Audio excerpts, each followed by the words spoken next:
In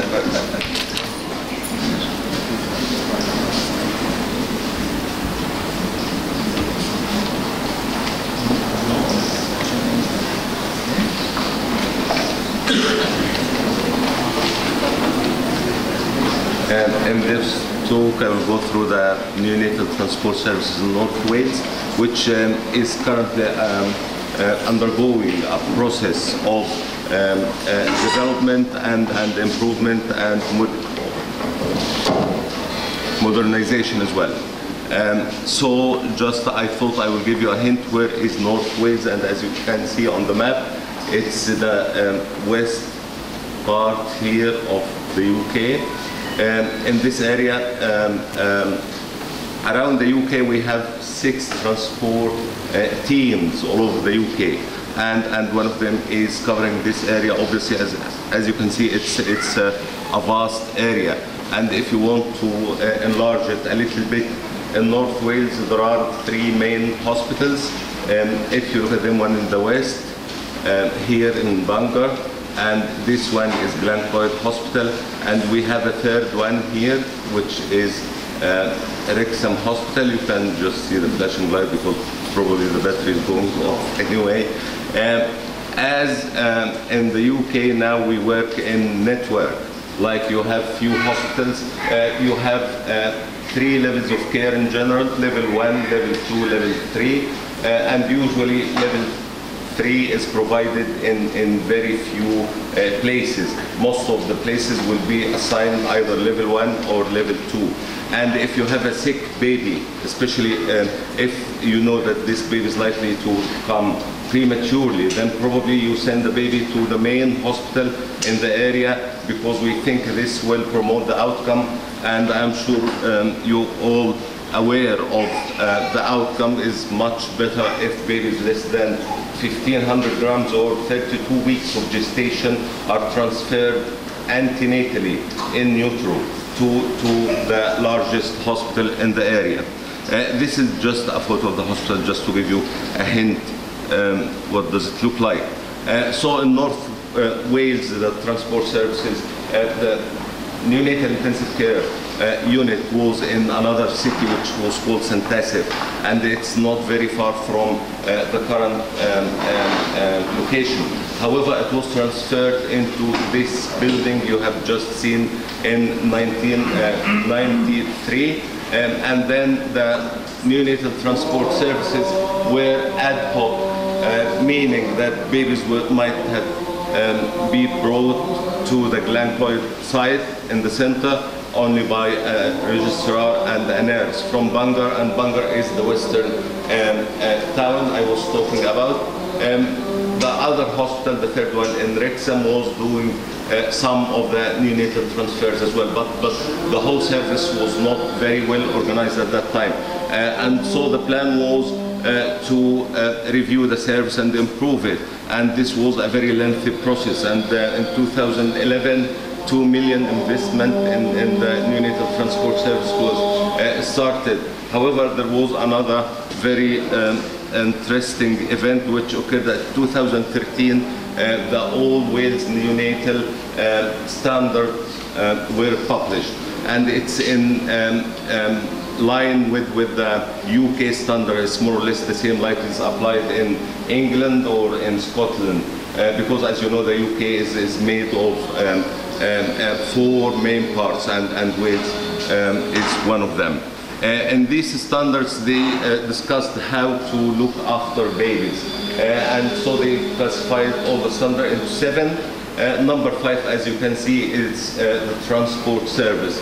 So in line with this document, and I will just elaborate more on it, and this is the neonatal transport standard applied now in Wales in general. And as you know, we have North Wales and South Wales, but they are exactly the same standards applicable everywhere, even if you go outside Wales to the rest of the country.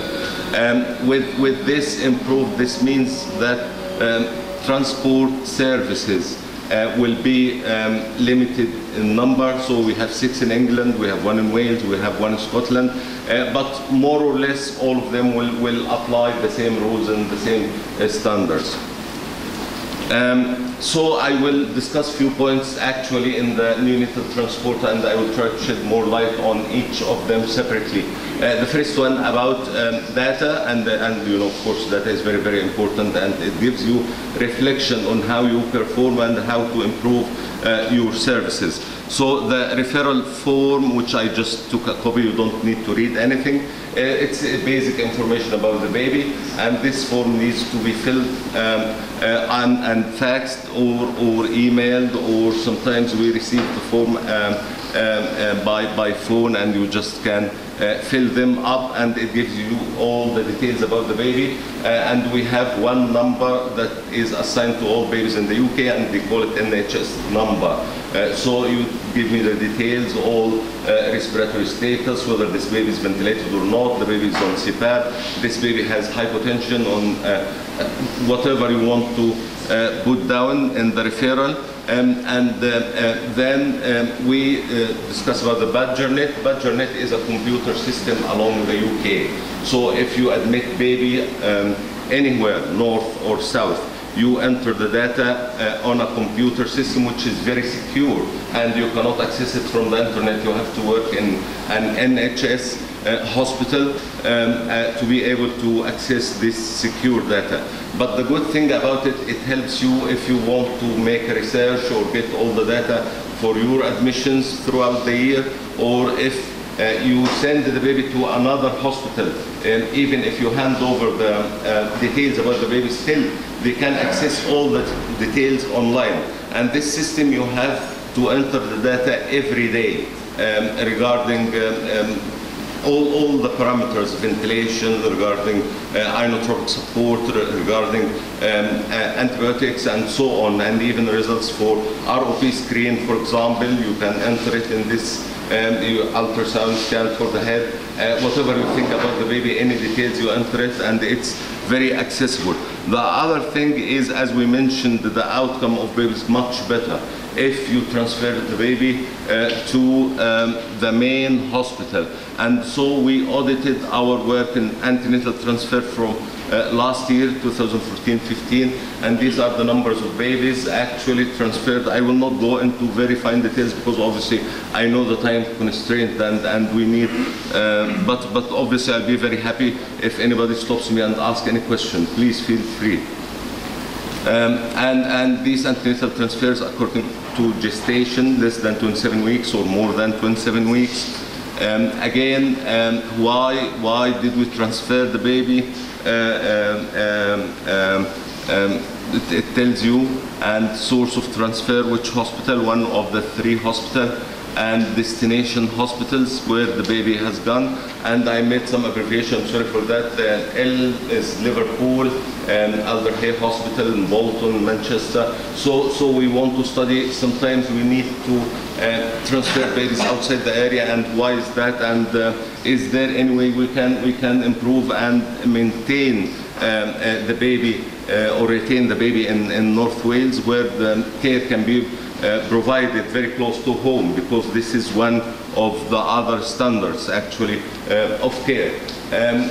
We developed standard operating procedures, and it's a document which comes like 25 pages, and it explains the process of transferring babies across the hospital. So it gives you the pathway and where this baby might go and what to do, and time limits, and the response time of the ambulance, for example, and when you expect to transfer the baby back, what level of care, staffing. So it tells you all the details about how to operate the unit. And this document actually was just, I put the headings of it, so I didn't go into very fine details, but all those are the heading with exclusion, referral pathways, clinical, consultant-led, whatever, anything. I will just get to the first page of pathways. Again, this is part of the big document, but obviously it has been under revision recently, and this was in November last year. We sat and we decided few things, and we have our dedicated ambulance service, which has been altered to accommodate babies. It fits, the incubator can be fit very easy inside, and we have air in the ambulance, because I heard your previous talk about the ROP screen, and obviously we know that air is much better than oxygen for babies if you can maintain the saturation. So with adult ambulances, they don't use air, usually use oxygen. However, in our baby ambulance, we have air plus oxygen as well. So those vehicles have been altered to be able to look after tiny babies in the safest possible way. Just a touch about, I was talking, I'm very sorry, antenatal transfers first. This is outside area, inside area. I think the data presented initially was for outside the area. But again, I will just go very quickly, because it just the parameters of babies transferred, and these are like data, why you transfer the babies, surgical, cardiac, PPHN, using of nitric oxide, cooling, other indications. And this is the referring hospital, referral center. Again, incidents occur during transfer if the ambulance, for example, is delayed. As you might know, the categories of transfer are classified into what we call time critical, and they have time limit. Then the team has to be dispatched within 10 minutes. And in either where it should be beside the bed in the other referral center within half an hour. You have acute transfers, which will happen like 3.5 hours as a cutoff. And you have book transfers. You have a service which we call park and ride. This means we take the baby, for example, to a surgical unit, and then PDA ligate it, for example, and then return the baby back. Or in case of ROP, if the baby needs laser treatment, then we just take the baby and of course perform the procedure and retrieve the baby back, and even if the baby is still ventilated, we just take the baby back to the hospital and extubate in the definitive hospital. This is inside the area, transfers in between our hospitals, and as you might be able to see, that tells you the numbers. It tells you the gestation of babies and referrals, and in 10 patients, for example, over this period of time, which was for 4-month period, we couldn't do the transfer, and then we studied why we didn't do it at that time, and whether it was deferred to a following date, and whether the staff was insufficient that time, because as you know, the transport team, you should have qualified staff for the intensity of the transfer. And on occasions, you might not find the qualified ANNP, for example, and neonatal nurse practitioner who is able to look after a baby on CPAP or something, then the whole process might be deferred. But we study this as well. These are the types we were talking about. Uplift, meaning that you take the baby to a higher, not necessarily higher, or to another hospital where another service can be provided, and this service is not present in the current location of the baby. Like transferring baby for surgery, baby with neck and perforation, you want to get the baby to a surgical unit, and so on. OPD is for outpatient assessment. ROP comes under them. ROP, it's like an outpatient, and you do the procedure, take the baby back. Or cardiac assessment of a baby, or some procedure, and you want to bring the baby back. And this can happen as well. Repatriation is a service where if you sent a baby back and this baby needed to stay in the destination hospital for a few days, then if you bring the baby back, this is called repatriation. This means you bring the baby back closer to home. And these are the categories of transfer: how many babies transferred on CPAP, how many of them were ventilated, and how many done by nurse only, and medical transfer. And this is about the time.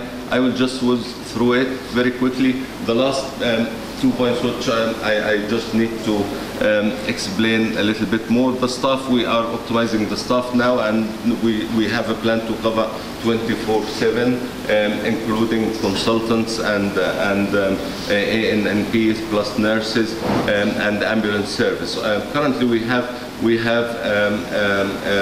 cover 12 hours, and we use services from an adjacent team to cover the rest of the time. But in the next few months, we need more recruitment, and we need more staff to be able to provide the service ourselves without relying on any outside help.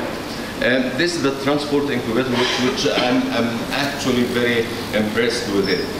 It has been developed between 4 teams of the 6. I told you there are 6 teams in the UK, and not in the UK, in England only, because Scotland and they have separate teams. Anyway, so 4 of them sat down and tried to study how to improve and what's the best option for providing all the medical care while maintaining the weight, because you know the weight is very important parameter, because obviously the incubator, the old one, was something like 450 kilograms. So it's quite a heavy thing. So they came up with this, which is very good, and they designed it from the chassis, which was alloy light, and then they tried to choose which ventilator to put and where and how, and they tried to provide nitric oxide on transport, and the Ticotherm. Can you see this? Ticotherm is for cooling babies, and interestingly, it has a CFM monitor on it as well. So en route you will be able to see the CFM reading and find out whether this baby has encephalopathy or the baby needs cooling, and then you can provide the cooling at the same time. You don't need to wait until you get to the hospital. The Fabian ventilator, I'm personally very impressed with it, because it's able to provide any kind of ventilation, whatever. You can give high flow therapy, you can give CPAP, you can give conventional ventilation, and it's also a high frequency ventilator. So if this baby needs any kind of respiratory support, you'll be able to provide it. And you have nitric oxide as well here. Oh, sorry, it's here, this one, yes? And this nitric oxide again can be used, and as you know, nitric oxide is a lifesaver, and if you take the transport incubator to the baby, then you'll be able to save the baby's life.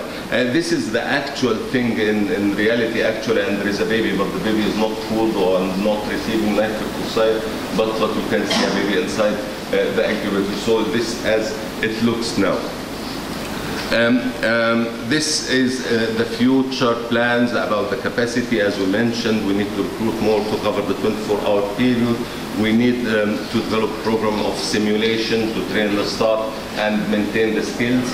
And recently, only in the last couple of months, because Wales is quite a large area, so we use the helicopter now, and again, it's 12 hours a day actually, but again in the next few months it will be 24 hours, and we have very interesting pathways, and it will be very nice for me, because I might find myself on the back of this helicopter, because they either take the team to the baby or bring the baby to us. At last, I just want to thank all the people who helped this work, and I would like to thank my colleague Dr. Shakal and Dr. Nashad for his help as well, and I will be very happy to answer any questions.